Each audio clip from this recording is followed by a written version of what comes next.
ပြီးတဲ့အခါမှာကိုရီကိုဖြော်ပါမယ်ကိုရီဖြော်တဲ့အခါကိုလည်းတက်ရိုက်ပြပါအောင်မယ်နော်ကိုရီဖြော်တဲ့အခါမှာပါဝင်နဲ့ကျမတို့သုံးပြုမဲ့ဖြော်ရည်ရဲ့ပမာဏမှာရေ1လီတာသုံးထားတယ်အဲ့ဒီရေ1လီတာရဲ့3ပုံ3ပုံခန့်ကိုယူပြီးတော့ဇန်တန်ကန်အမှုန့်ကိုကျမတို့ကရေနွေးလေး35ဒီဂရီနဲ့50ဒီဂရီကြားလောက်ပေါ့35ဒီဂရီအတိအကျလည်းရပါတယ်အဲ့ဒီမှာဖြည်းဖြည်းလေးငွေပြီးတော့ကြည်အောင်လုပ်ပါတယ်ရိုးရိုးသူကမကြည်ဘူးအဲ့ဒီခါမှာကျမတို့စကားလေးသုံးပြီးတော့သူ့ကိုကြည်အောင်လုပ်ပါတယ်အဲ့ဒါလုပ်ပြီးတဲ့အခါမှာမကြီးမဲ့လေးတွေကိုလည်းကျမတို့တစ်ဖက်က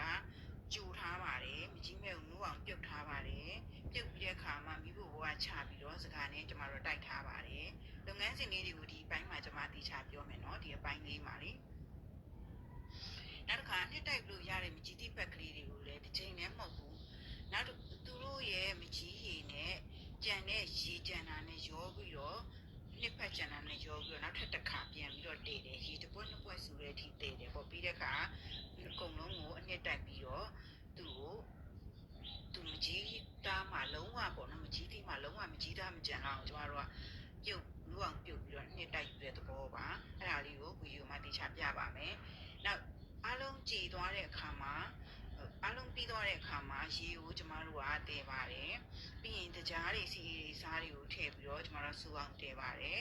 စူရတဲ့အခါမှာမိရှိန်လေးလျှော့ပါတယ်မိရှိန်လျှော့ပြီးတော့မှနာဒမင်းထည့်မယ်နာဒမင်းလေးရေဖြော်ထည့်တယ်နော်နောက် SP နဲ့ SMS တို့လည်းရေနွေးလေးနဲ့ဖြော်ထည့်တယ်အဲ့ဒီရေနွေးလေးတွေဟာလည်းကျမတို့ပါဝင်တဲ့ရေပမာဏတွေကပဲယူမယ်အပြင်ကရေကိုယူဘူးနော်အားလုံးကြည်လို့ရှိရင်မျိုးဟောချမယ်ကျမတို့စစ်ပိတ်နဲ့စစ်ပြီးတော့ဒီမကြီးရေကိုယူမယ်အဲ့ဒီစစ်ထားလုပ်ငန်းစလုပ်တဲ့အခါမှာတဲ့အရင်နဲ့ကိုရီခုနကြိုထားတာနဲ့ကိုကျွန်တော်ပြန်ရောတယ်ရောပြီးလို့ရှိရင်မိဘဘဝနေပြီးတော့စူတဲ့ထိတဲ့ဒီခါပြန်ချတယ်အဲ့ဒီချတဲ့အချိန်မှာကျွန်တော်တို့ကစစ်ပိတ်နဲ့စစ်တဲ့အခါမှာကျွန်တော်တို့ကဒီစစ်ပိတ်ကျင့်နေမစစ်တော့ဘဲနဲ့စစ်ပိတ်အကျယ်ယူယူစကားစစ်ပိတ်လေးနဲ့ပြန်ပြီးတော့စစ်လိုက်မယ်ပူချိန်ရော့သွားတဲ့အခါကျမှပူချိန်50ဒီဂရီနဲ့80ဒီဂရီကြားမှာကျမတို့ကအရောင်